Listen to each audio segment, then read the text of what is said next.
What's up, guys? Today we're going to be looking at the Lechonk Community Day, and I figured I'd just start this one by showing you guys me luring up some spots. If you have the lures, there's just really no good reason to not use them, but do be aware that as of May 2026, the lure modules only last for an hour on community days. They used to last for 3 hours, and I'm going to make sure that everyone remembers that they took that away from us as many times as I can. But in my last video, I had some people that asked me to focus on getting Pokemon for PvP stats. I'm not a big PvP guy, but I decided for this community day to go through all the effort for you guys. This is not me trying to say that Lechonk is a good PvP Pokemon. This is just me going through the steps of how I would find a good PvP Pokemon for any given community day. So I would start by finding out what league said Pokemon is best in. I personally use a website like PvPoke, and I just go through all the leagues with the final form of the Pokemon. In this case, it's Oinkalong. I think that's how you say it. And it just turns out that the Great League is the best. So then I go into the battle section and I try to find what stats I need to be the best. For Master League, you obviously want a hundo, but for the other leagues, you can go and hit this maximize button and it will tell you exactly which stats are going to be the best. And then you can just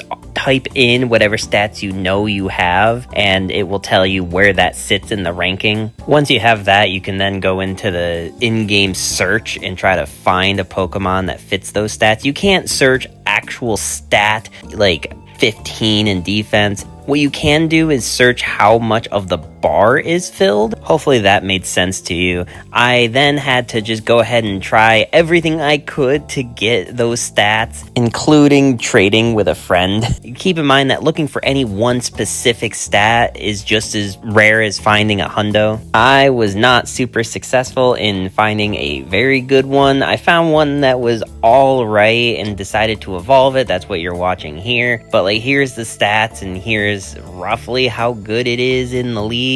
I didn't even bother going into the Great League to fight, but you can see it has Mud Slap, and yeah, I think that's gonna do it for this video. If you guys want to see anything else, if you guys liked this how-to guide on getting a PvP Pokemon, let me know in the comments down below, and I will catch you guys in the next one.